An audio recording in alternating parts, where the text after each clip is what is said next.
Grand rising, grand arrival, grand return. Peace and blessings to the righteous and repentant alike. I'm Sophia of the AmaruKhan Band of Indians, and this is your daily transmutation report where we practice manipulating the incoming rays to the earth in a format that best serves our Creator. Today is Friday, August the 23rd, 2024, 6 a.m. Eastern Daylight Time, coming to you from the Sunshine State. The sun has moved into Virgo. It is in the first house. So now we're on the watch for the Virgo new moon. We have our moon in Aries at 21 degrees. So it's getting ready to hit this Chiron and this Aries, both in retrograde in Aries. It's already hit the nodes. So it's gathering data, headed around.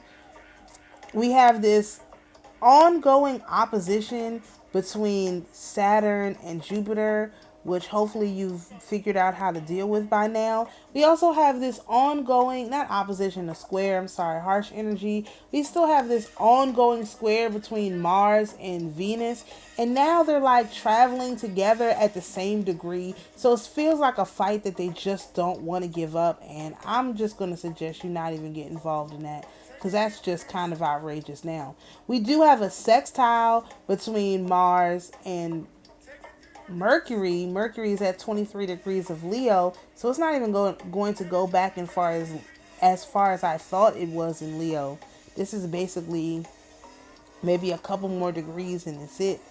So if you need more in-depth, detailed information about this astrology chart, please consult your favorite astrologer who can give you more information on the astrological details of these forces that are going on.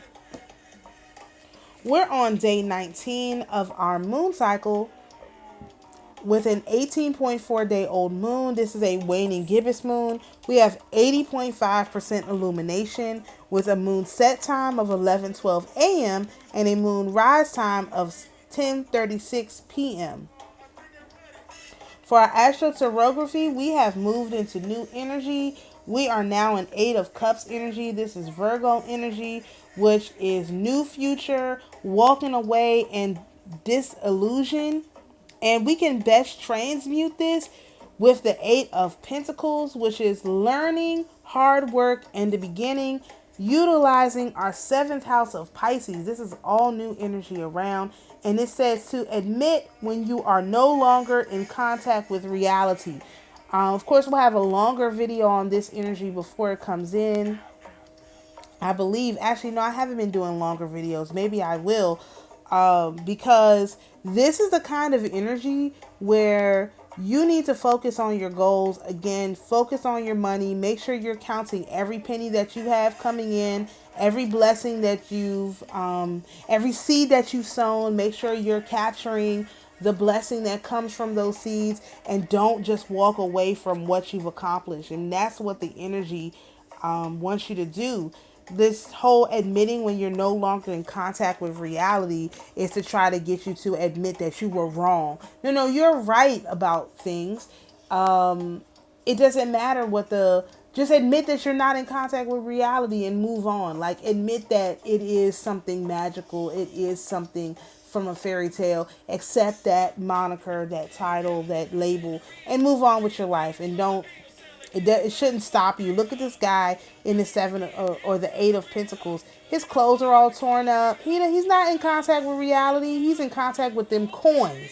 And so if you want to be in contact with the coins instead of walking away from cups, I would suggest that you just admit it. Like, no, I'm focused on getting what I deserve, and just let it be at that, okay? My suggestion.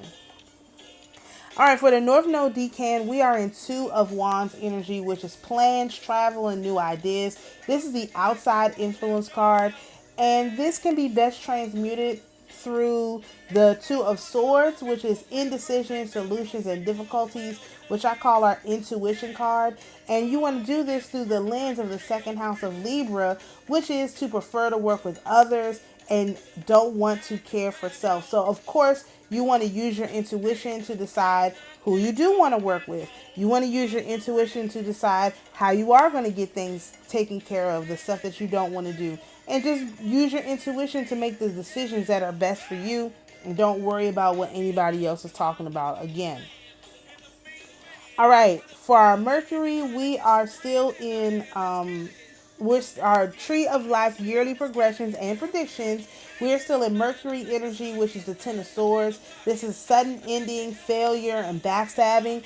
And you want to transmute this energy by utilizing the Ten of Wands, which is no perspective, burden, and accomplishment. I call this our tunnel vision card. And you want to do this through the lens of the ninth house in Gemini, which is to learn how to properly use words and wisdom. You want to stay focused on what you have to accomplish, keep track of your burdens, and don't worry about, these sudden endings, failure, and whatever backstabbing could be going on. So if you enjoy this type of astrology content, please feel free to join us over on YouTube, where my handle is Sophia Spiritualite. Thank you for joining us for today's daily transmutation report.